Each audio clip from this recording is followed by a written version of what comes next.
Hello, and thank you for joining the LymeX Diagnostics Prize webinar. We will begin shortly.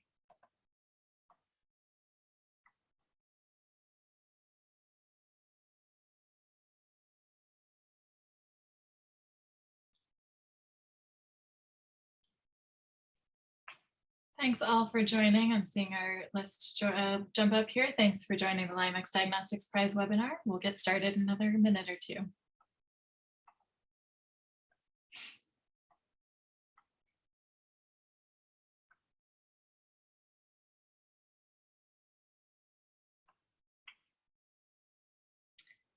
We are at 1 o'clock Eastern. Welcome everybody to the LymeX Diagnostics Prize Phase 1 Technical Considerations webinar. Thank you all so much for joining us today. We are so excited to delve deeper into the biological and clinical fundamentals of Lyme disease and this field, field as many of your questions as we can before the hour is up. A couple of quick housekeeping notes before we get started. This session is being recorded and the recording and slides will be posted on the competition website. If you have any questions throughout the session, please feel free to submit them using the Q&A feature, which is found at the bottom of your Zoom webinar window. We will get to as many questions as we can, either live or through written response, and we will also be publishing additional FAQs along with the webinar recording, so keep an eye out for that on the website. I'm going to go ahead and start us off with some brief introductions. I'm going to first turn it to Dr. John Aucott to introduce yourself, please.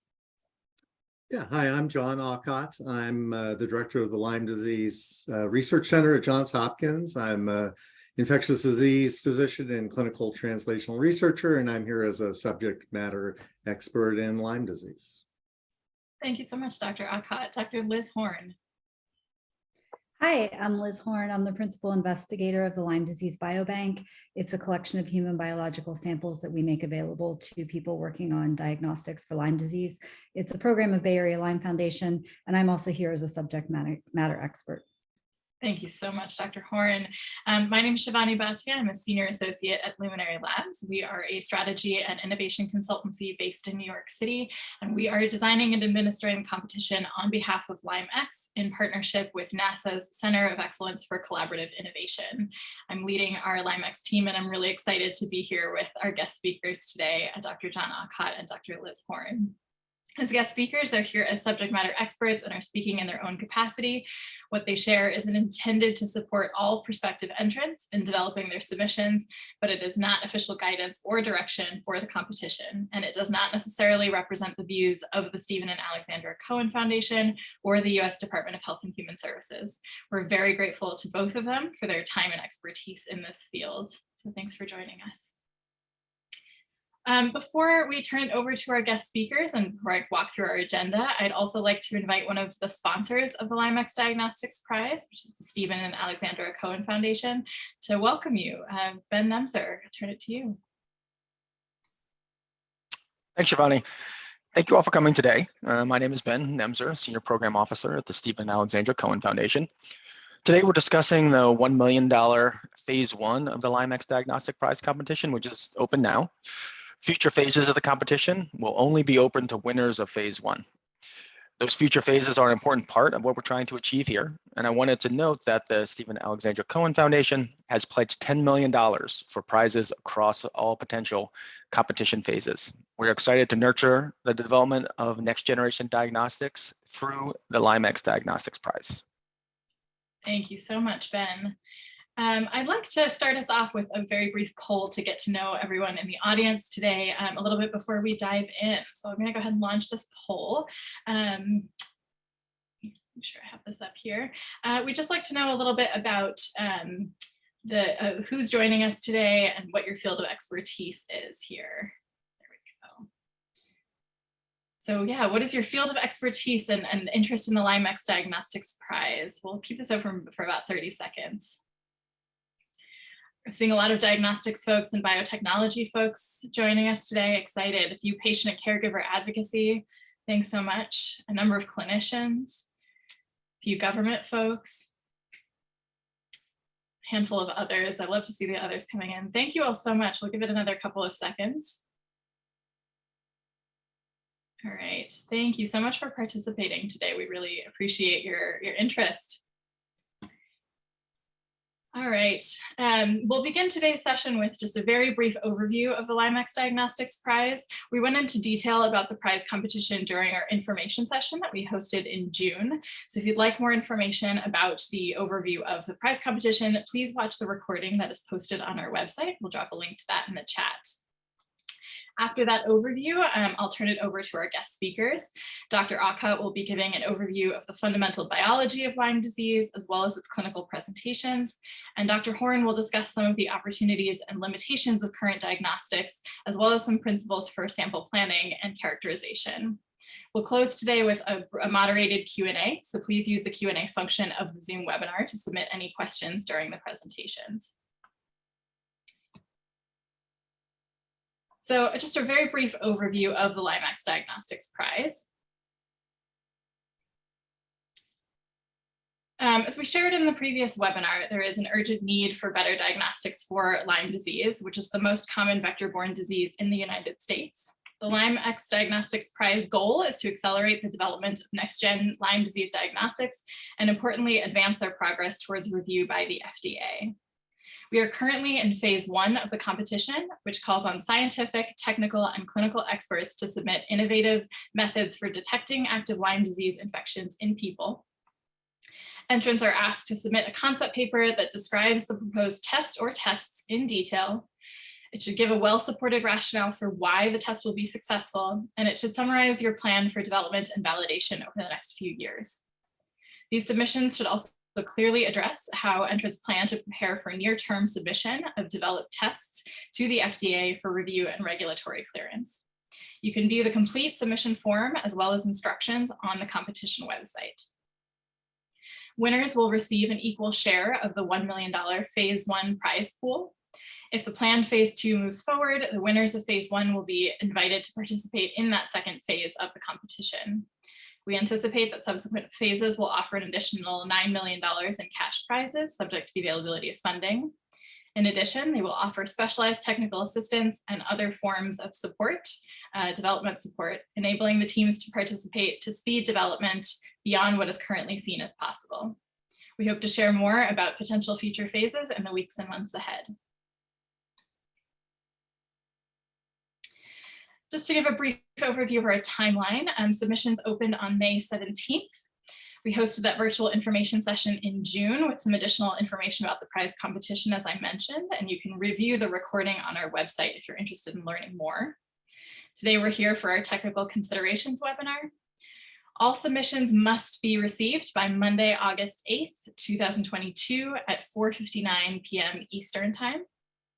Judging will take place throughout September, and subject to approvals, we anticipate announcing winners later this fall. All right, I am delighted now to turn it over to Dr. John Aucott to discuss the fundamental biology of Lyme disease as well as its clinical presentation. A reminder to please submit any questions via the Q&A function on Zoom. We'll answer all of the questions in the second half of the webinar.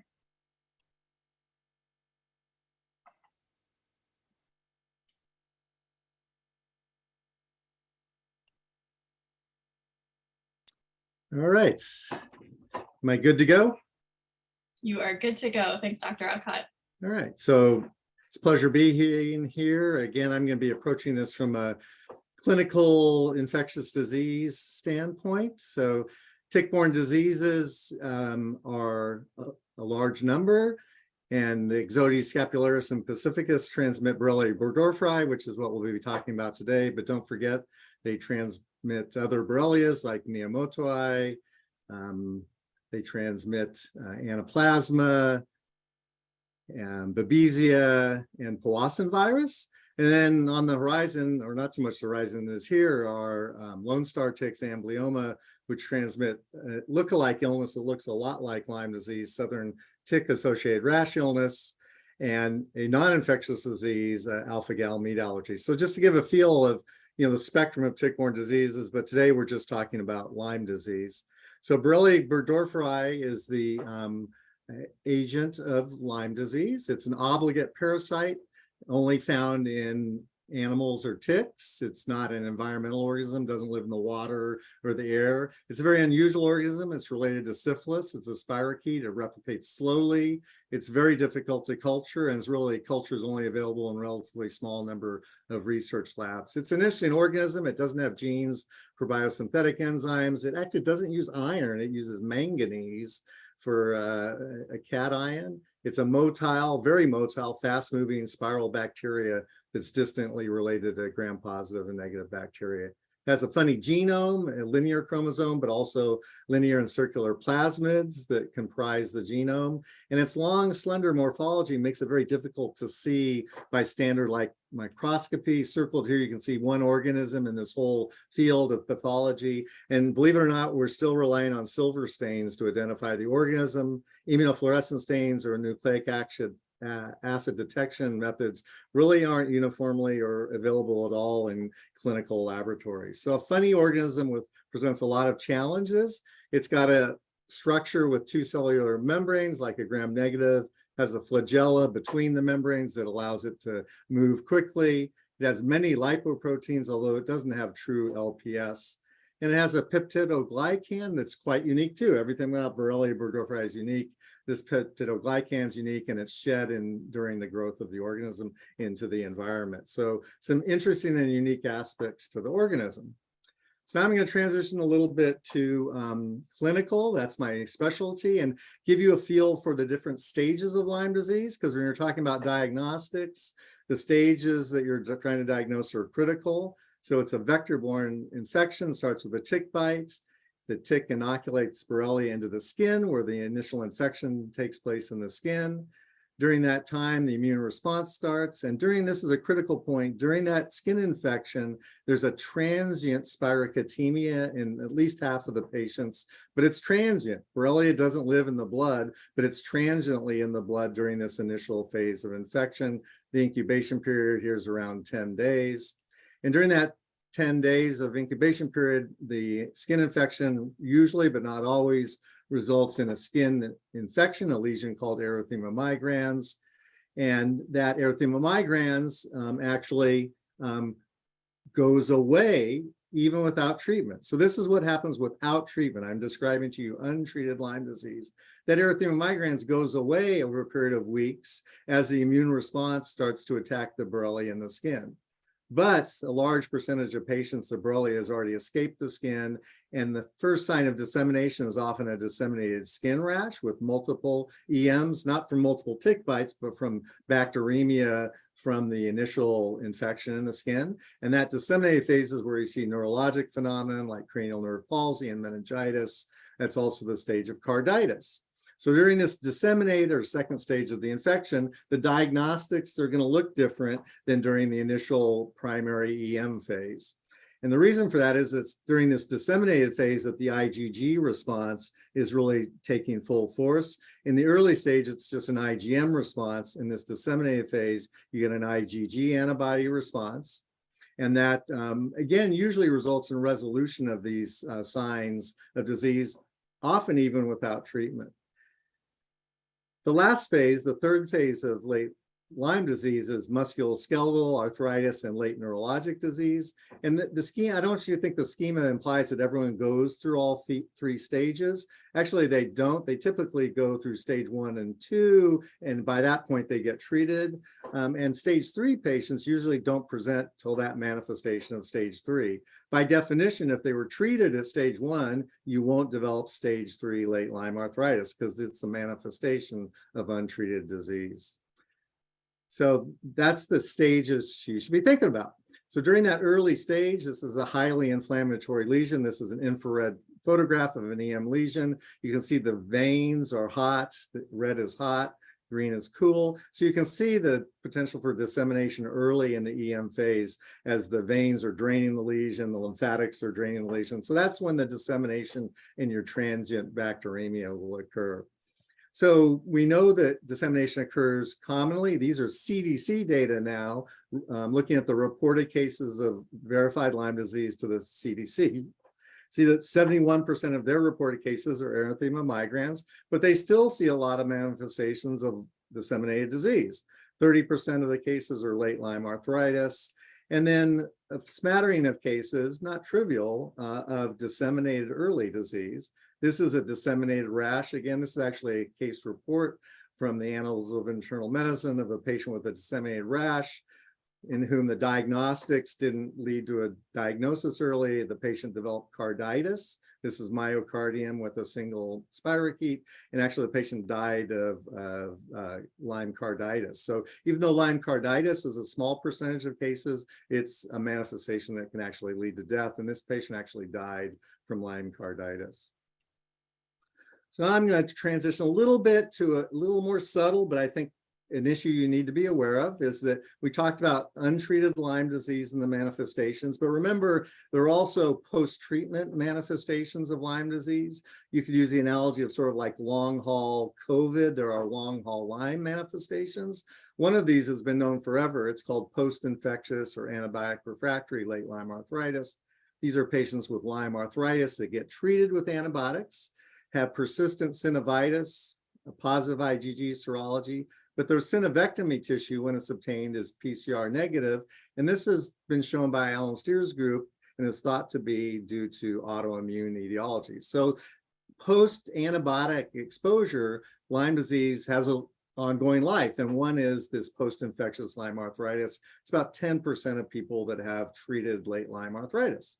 And then the other one that I'm very interested in is post-treatment Lyme disease. This is, again, after treatment, usually of earlier stages where patients get early antibiotic treatment but develop persistent symptoms. This looks a lot like long haul COVID, fatigue, cognitive symptoms, musculoskeletal pain, and this is called post-treatment Lyme disease. Patients have long called it chronic Lyme disease, and there's about 10 other names that have been used. But the key point is it's a phenotype that's different than the untreated manifestations. And it's very symptomatic and causes a lot of morbidity. Why do people get post-treatment Lyme disease? It's not known. I'll just briefly give you 3 theories. One is there's persistent Borrelia burgdorferi infection or antigens. 2, it's antigen-driven or antigen-independent persistent inflammation. 3, that it's altered neural networks or cytokine-triggered CNS sickness behavior or dysautonomia. And these mechanisms aren't necessarily mutually exclusive. The only reason I mention these is because one of the big phenotypes that diagnostics has not been helpful with so far is this post-treatment Lyme disease syndrome. So let's move a little bit towards diagnostics.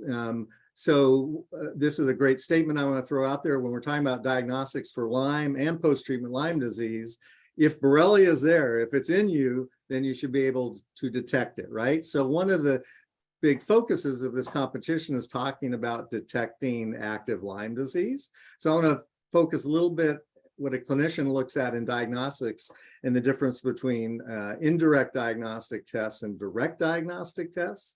There's a lot of potential for indirect diagnostic tests that rely on the host response to infection, such as TCR sequencing. Antibodies obviously is the big, FDA approved test, or antibodies and 2-tier testing. But there's other research areas, including epigenetics, gene regulation patterns, proteomics, metabolomics. These are all, in my mind, mostly indirect measures, though, because they aren't specific to Lyme disease. Your proteomics and cytokines and chemokines generated by Borrelia infection may overlap significantly with those generated by other infections. And so I look at those as different than direct diagnostic tests like PCR tests for DNA, protein identification or antigen identification, or lipid or peptidoglycan identification. So these are what I consider direct diagnostics. If you have one of these, Borrelia is in the sample that you tested. So what are the samples that I look at as a clinician that I can use or that are important? Of course, blood's the easiest to get, but remember I mentioned that Borrelia is only in the blood transiently in the acute phase, at least as far as we know with the currently available sensitivity of the currently, looked at tests. So your transient bacteremia is great if you catch it, but if you're at a later stage, the Borrelia may not be in the blood anymore. It may be living in the tissue. So blood easy to get, but maybe not the most sensitive for all stages. Actually, the best diagnostics are actually around late Lyme arthritis. Even though that's not a clinical phenotype that clinicians see much, we see it, but we don't see a lot of cases. But here, diagnostics were great. for a couple reasons. One is you have access to the actual infected tissue. You can draw synovial fluid from the infected joint, usually a knee. It's got a white cell count you can measure. You can do PCR on joint fluid. That's the one place where PCR is sensitive because it's a joint infection or a periarticular infection. And so PCR of joint fluid is sensitive. And the serum ELISAs and Western blots are almost always highly positive because late Lyme arthritis is a late manifestation of active disease. So these people have had active Borrelia infection for months and have a highly expanded IgG serology and Western blot. Some of them still also have a positive IgM blot, just so you know that. So this is the best example of where diagnostics work well. Unfortunately, it's an incredibly small minority of the Lyme patients we see. We see a lot of patients where neurologic disease is a major concern, but this is a tough one to diagnose because cerebrospinal fluid's hard to get. It's obviously invasive to get. And even when you get cerebrospinal fluid, the bacteria are hard to find. The PCRs on active meningitis with Borrelia aren't very sensitive. And the antibody tests, I'll let you read about this on your own, are incredibly hard to interpret. They involve using IgG indexes that are ratios of CSF and serum antibodies. They're very difficult to interpret. And so this is an area that's wide open for better diagnostics. And neurologic concerns are big in all stages of Lyme disease. Tissue sampling, of course, would be a great thing to have, right? If you could look at tissue, this is a myocardial autopsy specimen. And, in specialized reference labs, you can see Borrelia in the tissue using silver stains, but these are really not available in clinical labs. Clinical labs generally don't do histochemical staining on biopsy specimens. This was done at the CDC that does them on a case-by-case basis. So by and large, we don't get tissue testing for Borrelia in clinical arenas. I just threw this in to keep your perspective open.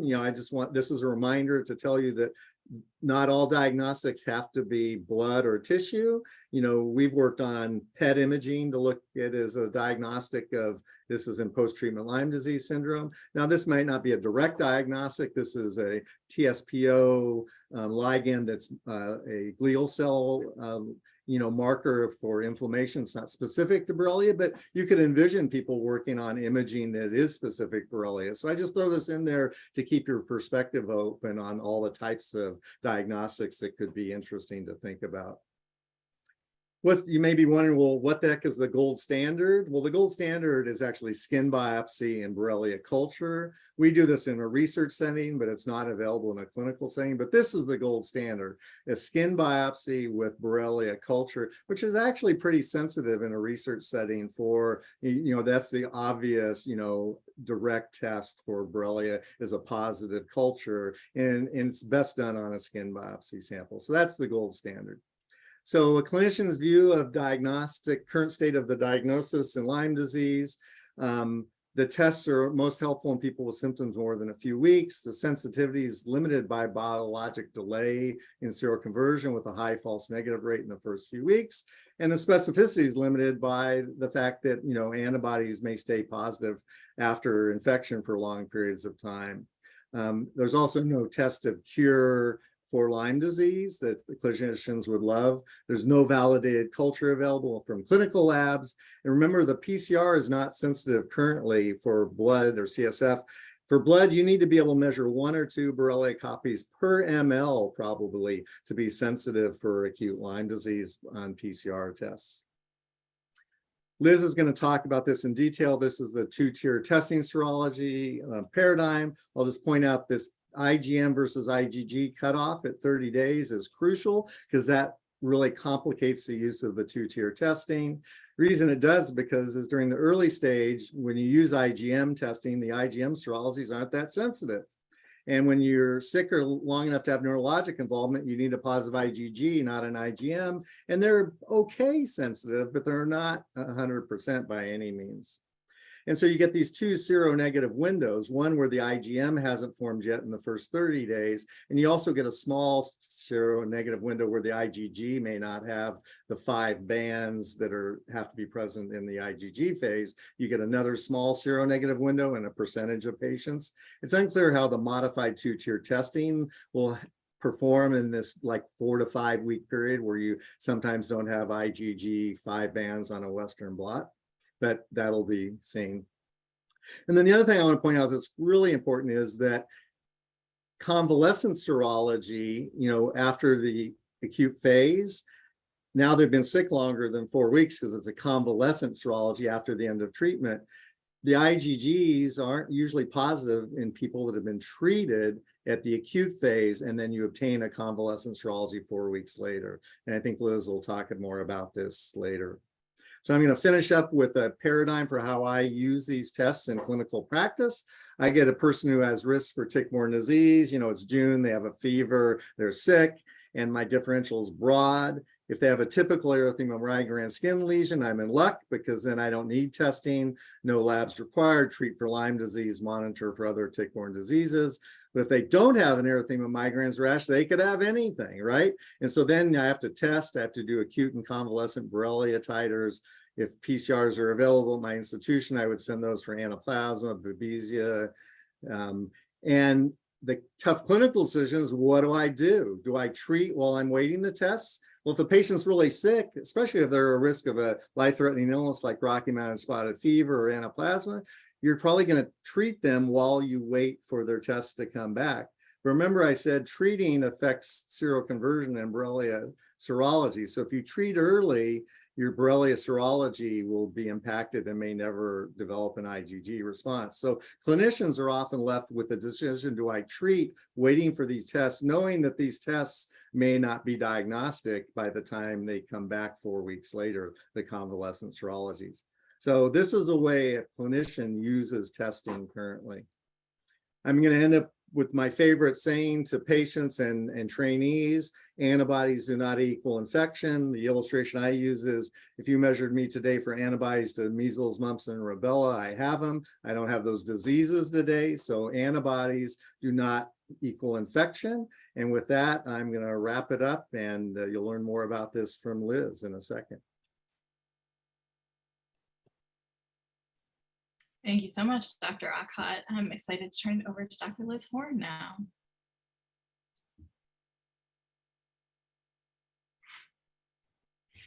Thank you so much, Shivani.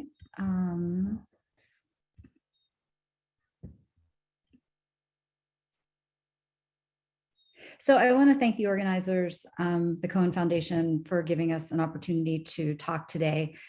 And we're really excited about the LymeX Prize because we just don't have the diagnostics we need in Lyme disease, and we really hope that this spurs some innovation. So I'm going to talk a little bit about an overview of current diagnostic strategies. I'm going to expand on some of the things John talked about, but then I'm also going to talk about thinking about samples, because even though this part of the competition is conceptual, you will ultimately need to look in human samples to bring a new diagnostic to market.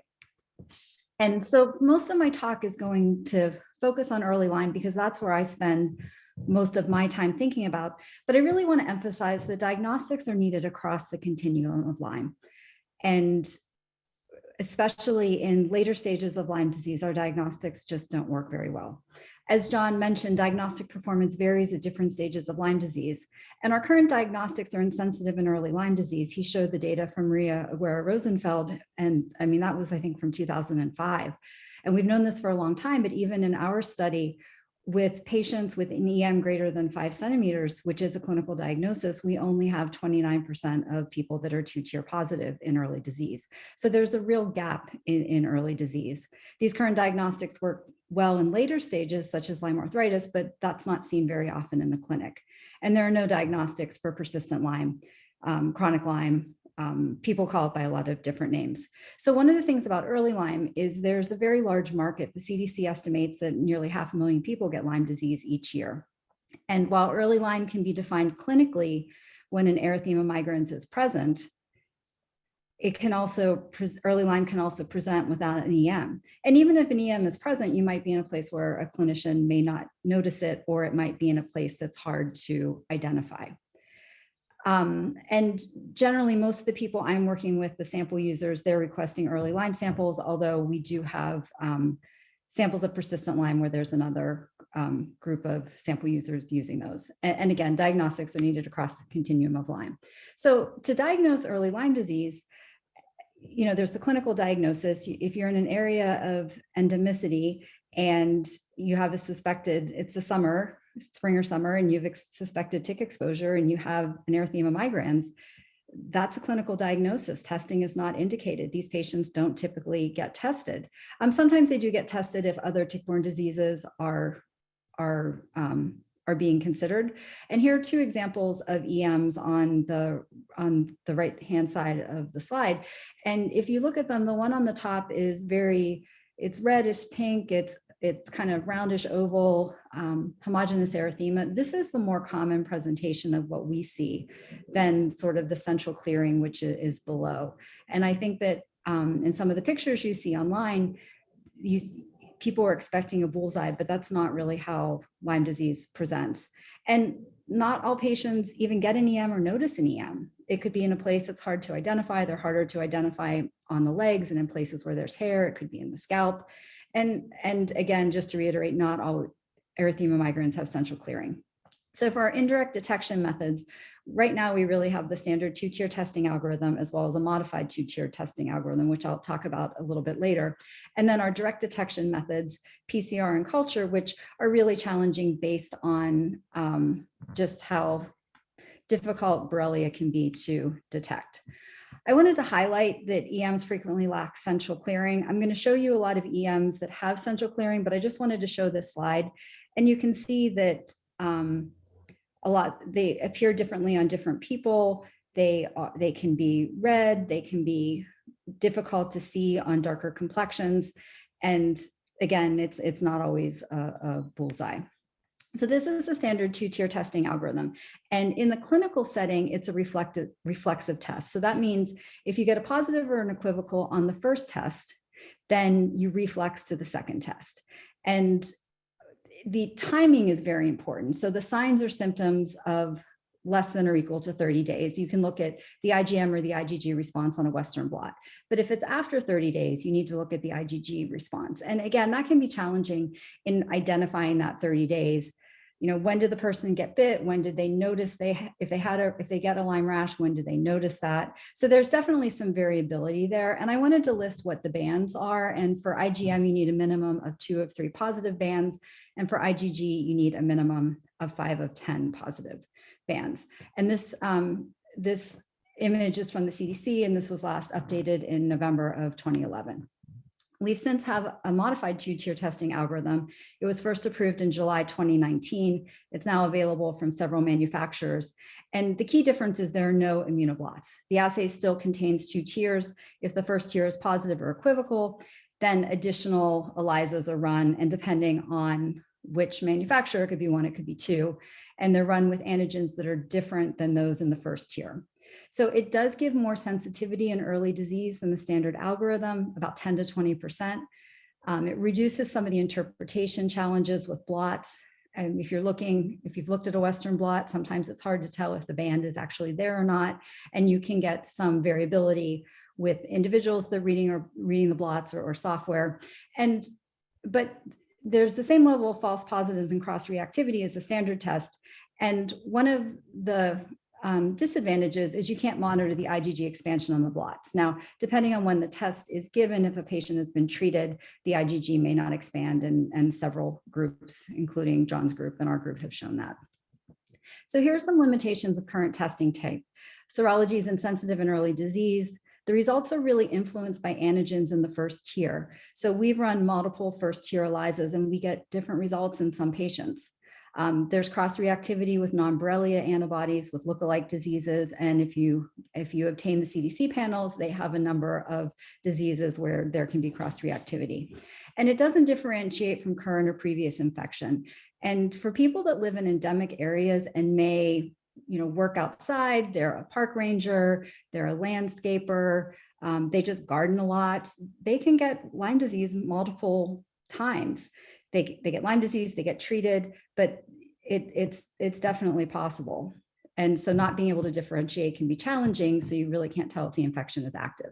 So PCR, as John explained, it's found at low levels in the blood. It's only transient in the blood. And so you need large sample volumes or enrichment techniques. And one of the things I always wonder about is if you take 20 mils of blood and you get a PCR and you aliquot that all into one mil aliquots, and you test one of those and you get a positive PCR in 1 mil, do the other 19 aliquots also, do they also test positive by PCR? So how much Borrelia is actually in that volume? And culture, it's just not practical for diagnosis. The Borrelia is slow growing, it's time consuming, and it's very resource intensive. So I wanted to provide you with some resources that I really like about diagnostic testing. The first one, the 2005 reference from Maria Guerra Rosenfeld, is really good. It's very, very detailed, very well cited. It's older, but it's just such a good reference. She also has one about laboratory issues. Ellie Thiel's published on serology. John Branda has recently published on laboratory diagnosis of Lyme borreliosis. And then there were two consensus conferences from diagnosticians. And these were, one was on serology and one was on direct detection. So there's a lot of good information in there. And then there was a recent review article published by members of the Cohen Foundation Consortium. And there's a lot of information, just a lot of really good information about Lyme disease in that article, but there's also in the section on diagnostics, it talks about some of the emerging areas. So that might be something to look at. And if you're interested for more in the MTT, Ellie Thiel did a wonderful CME presentation at the link below. So I wanted to switch gears a little bit to talk about sample sourcing, because this is something I think about a lot because we're trying to collect samples and make them available to people working on better diagnostic tests. And as I'm giving this part of the presentation, this includes all sample types. And I think this is a real opportunity for innovation and to be creative because we know there are challenges with our current sample types. So this isn't limited to blood, serum, and urine, although I spend most of my time thinking about these three sample types. So be broad, be creative, think about some unique sample types. And so why discuss this now? So phase 1 is conceptual, no samples are needed. That's awesome. But human biologic samples will eventually be needed to bring new diagnostics to the market. And sourcing well-characterized samples can take time. So you'll need to determine the criteria and the types of samples needed for the assay. You'll need to figure out if these samples already exist or do they need to be collected. And then what are the steps to either acquire the samples or collect them? And it's really important to build in time for administrative, legal, and regulatory tasks. Very often, this part can take much more time than you anticipate, and there are some bottlenecks here that can be challenging. And I think it's important to highlight that samples that aren't well characterized may not be very useful. John talked a lot about the different clinical presentations of Lyme, and if you have a Lyme sample that's positive, well, that's great, it's positive, but where was the patient in their Lyme journey? If it's a Lyme arthritis sample, it's going to be positive on most indirect tests. So it's really important to know about the samples that you are receiving. And then I have some resource slides, a resource slide that lists different sample collections, and the methods I think are really helpful to look to see how different groups that have been really working to characterize their samples, how did they do it? So accessing samples for the future. If you can use samples that have already been collected, that's awesome. But some of the questions you might want to ask is there an application process? Do I need an IRB approval or waiver? Are material transfer agreements needed? And there might be a time to get those negotiated through legal. And what is the cost? Now, if you need to collect your own samples, do you have collaborators that can help you, or do you need to find them? How long will it take? We published a paper about the sample collections we did from 2014 through 2018, and I show how many samples we got from each site each year, and it can take a long time. So I think making sure you build that time in, and also what's the seasonality of collections. So, you know, the ticks can be outside and be wanting to bite people, but if the people aren't outside because it's too cold, it's going to be hard to find Lyme samples. So I think that for us, most of the samples that we've collected with early Lyme disease, the season starts sometime in May, depending on the year. And then it starts sometime in May, and then it goes through the summer, and each season is different. Some seasons last longer than others, and some seasons don't. And then what contracts, agreements, and IRB review are needed, and what's the budget? And I think that's an important thing, because if people are helping you do something, there are going to be some budgetary issues. So questions to ask about existing samples. So these are the samples have already been collected and you're able to use them, which is awesome. Where were the samples collected? When were they collected? How old are they? How were they collected? So what kind of tubes were used? How long till they were processed? Based on the tube type, that might interfere with your assay, depending on what your assay is. How were they processed and stored? How long did it take to freezing them? What is known about the stage of Lyme disease? What clinical information is available with the samples? What testing information is available? And are there limitations on how the samples can be used? And this is actually really important, because it depends on how the samples, the regulatory structure under which the samples were collected. What did the consent form say? What were the patients told about how their samples were used? Some consents are very restrictive on how the samples are used, and they're not, and you would need to reconsent people to use them for other projects. So that's another thing to just keep in mind. And then once you have samples, whether you've collected them yourself or you're able to obtain them from someone else, how will you define a positive sample and how will you define a negative sample? And this can be really important with a novel diagnostic assay. And what does it mean if a sample tests positive in your assay, but negative on standard assays? And what does it mean if it tests negative in your assay, but positive on standard assays? So this is something that we deal with a lot with some of these more research-focused tests, like in metabolomics with sample users. And we use the current testing, but sometimes their results are different than, say, the two-tier positivity. What controls will you use? In some instances, you will need endemic controls. You might need other lookalike diseases, and you might need from non-endemic areas. And is antibiotic use prior to sample collection, is that an important issue? Could it be exclusionary for your assay? If you are looking for direct detection methods, this might be an issue. So I think that's another thing to consider. And I just moved all of these boxes and can't find the fast forward button. Okay. And so these can be challenges for novel diagnostics. So what's the standard when validating a novel assay? And I think that especially if for novel diagnostics, this is going to be a challenge that will need to be addressed in the LymeX application. And if our current standard is based on indirect serology and not active infection, this might be a challenge. Again, positive serology and direct detection methods are often discrepant. The ones that test positive by PCR, because of the transient nature of the spirochetemia, you may not have a serology response yet. And then what happens when a novel assay identifies positives that are negative with our standard assays? And in some cases, you may have incomplete information. So how do you handle that? And I wanted to just show a couple examples of what we run into with a few examples of some of our cases. And I want to say up front that I picked cases with really good looking EMs with central clearing. They don't all look like this. I think with these, it's very clear it's a clinical diagnosis and it's not controversial. But we could do the same exercise with ones with homogeneous erythema, and we could do the same exercise with people that present without a rash, because again, not everyone gets a rash. So this one has an EM greater than 5 centimeter. So clinical diagnosis, and it's positive by two-tier serology. So this is a 43-year-old man. He doesn't recall a tick bite. He's noticed he's had a rash for 2 days. He has other symptoms, no history of Lyme or other tick-borne infection. He gets doxycycline. They don't order blood tests for clinical care because it's a very clear EM. We test all of our samples. This is where this one was tested. This was at Stony Brook in New York Medical College. They had positive C6 ELISA and then positive on the IgM Western blot on the first draw, and with the same results on the second draw. So when LDB sample users, their experience with the sample is that the sample is positive in serology-based assays, but it's negative with direct detection assays. So how do you handle the sample when testing a novel diagnostic? Another example is one where you have positive PCR and it's negative on serology. And so this is a very nice one from Wisconsin with lovely central clearing.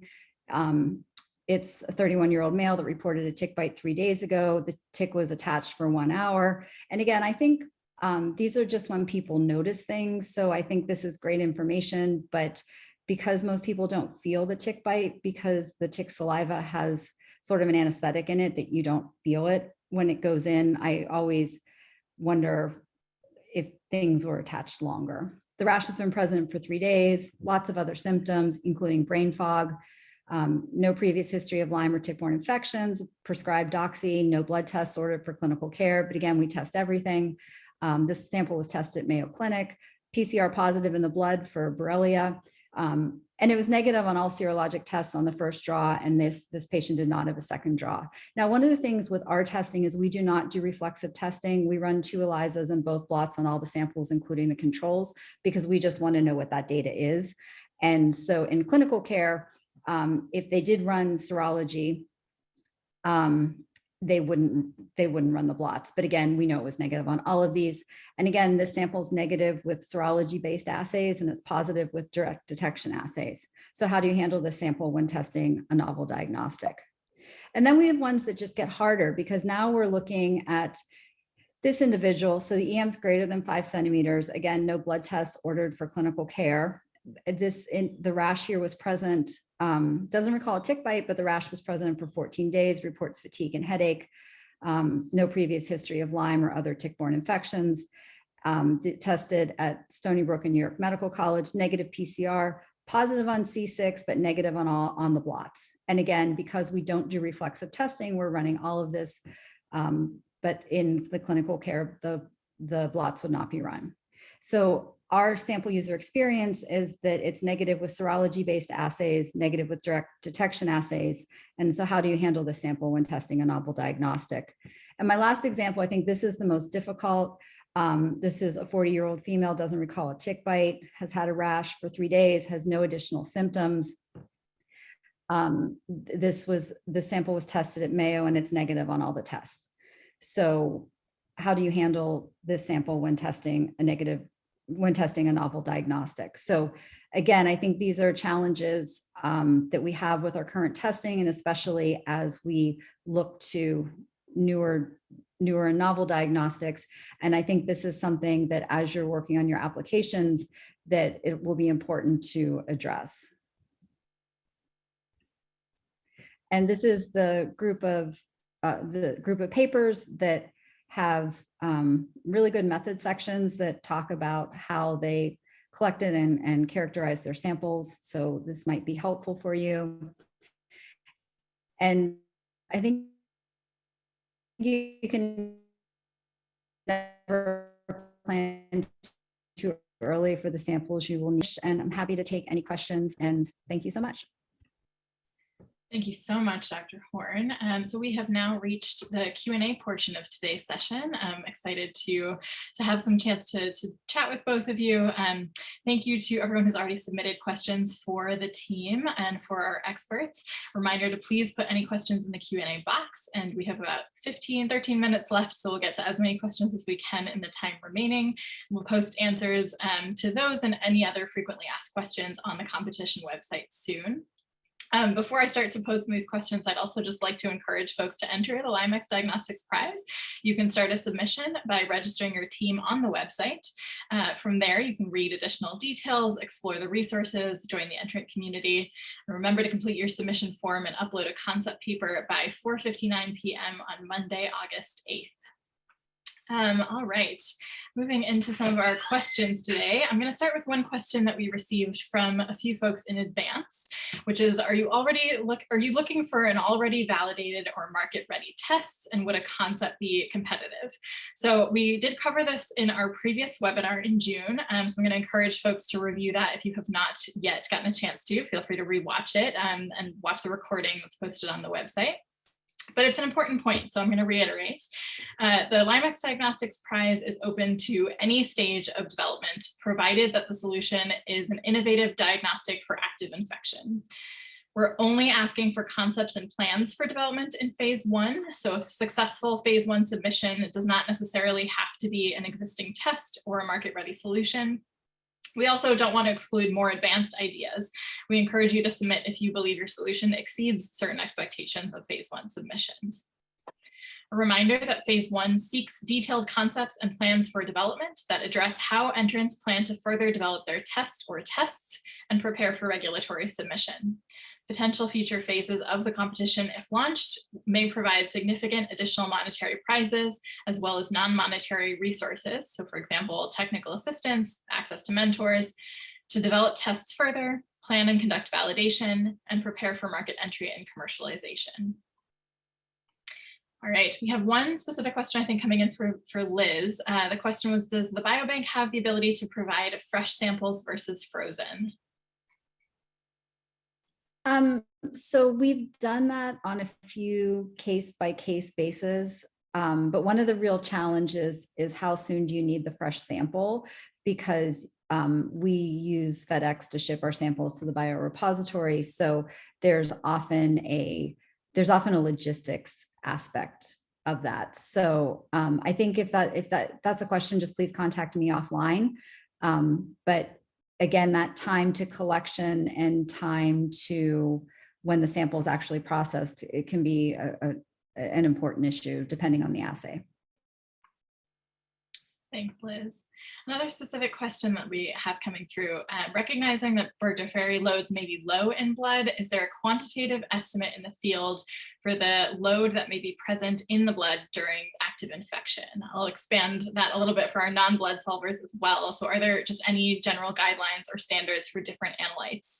John, I think we'll start with you there and then see if Liz has anything to add. I mean, the experts in the field that I talk to talk about needing to be able to detect single-digit copy numbers per ml of blood. So it's low. It's not like, you know, Staph aureus where there's a 10,000 colony forming units. It's like 1 or 2 copies of Borrelia per ml of blood during the bacteremia. That's way, way, way lower than, you know, typical bacterial and sepsis and infection. Thanks, John. Liz, anything to add there? No, I would agree. That's what I've heard as well. But then I think when you get to the aliquoting question, say you have 10 mils of blood and say there's 10 copies, does 1 copy end up in each of those 1 mils, or does one of those have 3 mils? And again, this is where sample sourcing gets really challenging. Yeah, so it's a stochastic issue when you get down to that lower number of copies, and high volumes are better. But remember, when you do blood cultures, you know, you do 20 mLs of blood for a blood culture. So it's not unrealistic to think that you might need high volumes to catch the 1 or 2 copies. But it is a stochastic issue at that point. Thank you both. I saw a general question coming in that I think you both could provide some good perspective on. What do you think makes diagnostic developers successful at this stage? And do you have any advice for us entrants on how to put our best foot forward in our submission? I'm not going to put you both on the spot for specifics, but if you were to put yourself in the shoes of someone who's entering phase 1 here, what would you be thinking about or prioritizing? Liz, maybe we can start with you on that question. Yeah, that's a really good question. And I think that understanding the limitations of our current diagnostics at different stages of the disease is vital.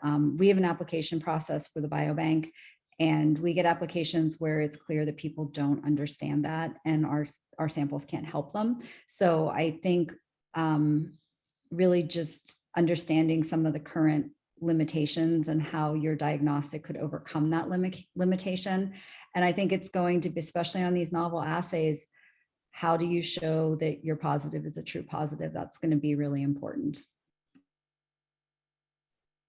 Thanks, Liz. John, from your perspective. So, you know, I'm a clinician, and I think the huge hurdle, because a lot of people on this call aren't clinicians, is, and that's why I spend so much time on the enormous complexity of the clinical manifestations of this acute and chronic infection. And Liz used the word persistent for what I call post-treatment Lyme disease, just the enormous clinical complexity. If you don't understand that, and it will take a long time for you to understand that. You can't even start to understand your diagnostic test development.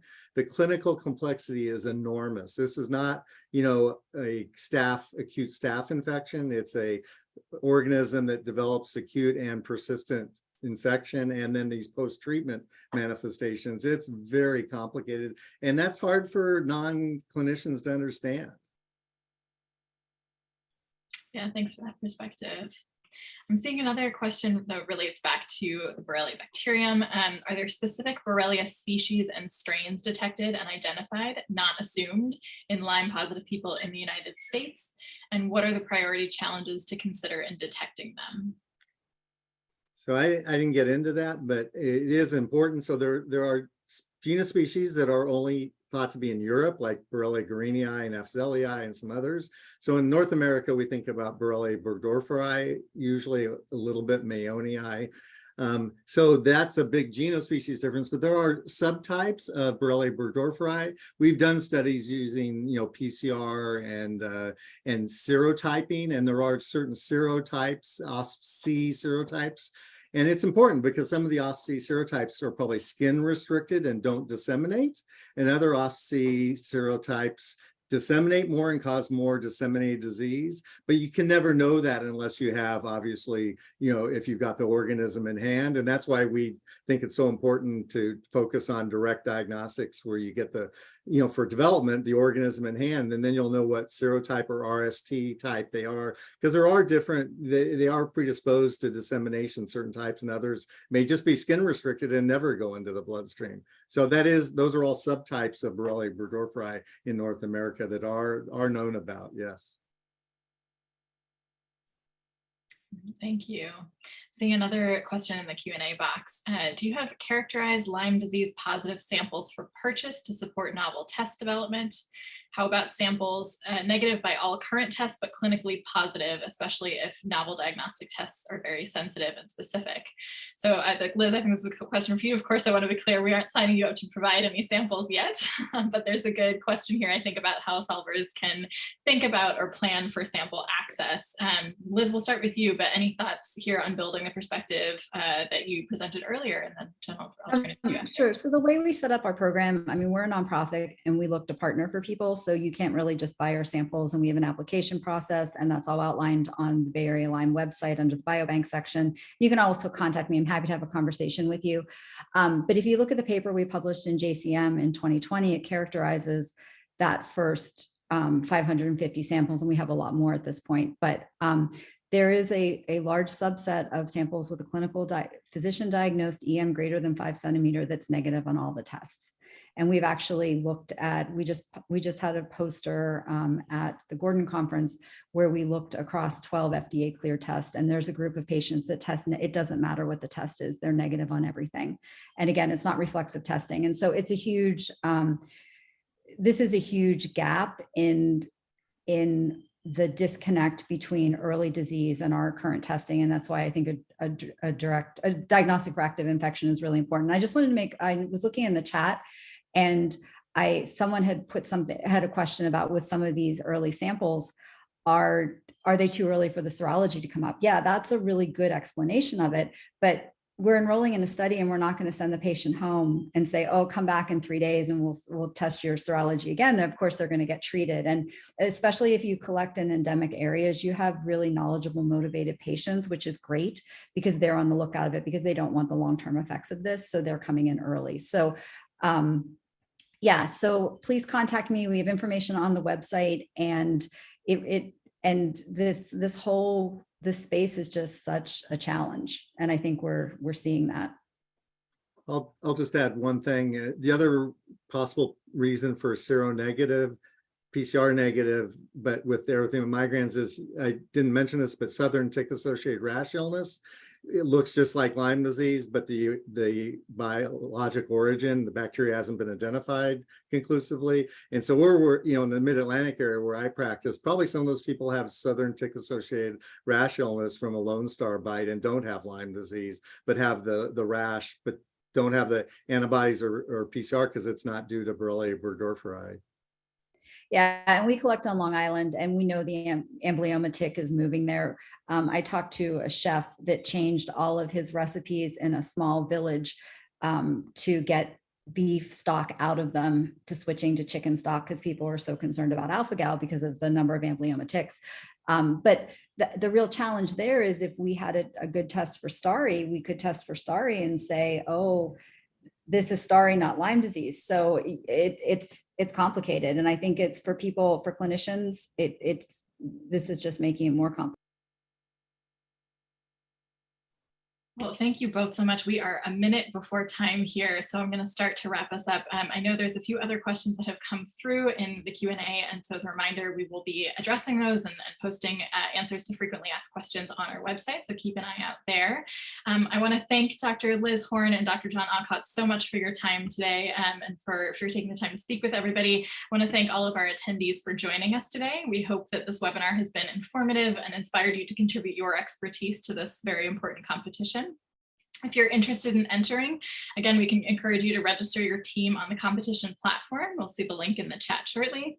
If you'd like to help us get the word out about this competition, we appreciate the support. We have some sample social media posts and communications materials that make it easy for you to share. If you have any questions or need any technical support, you can always reach out to the competition team at hello@LymeXDiagnosticsPrize.com. The best way to stay on top of any competition news is to sign up for our newsletter at the website. And a last reminder to please complete submissions by 4:59 p.m. Eastern on Monday, August 8th. Thank you all so very much for joining us today, and have a great rest of your day.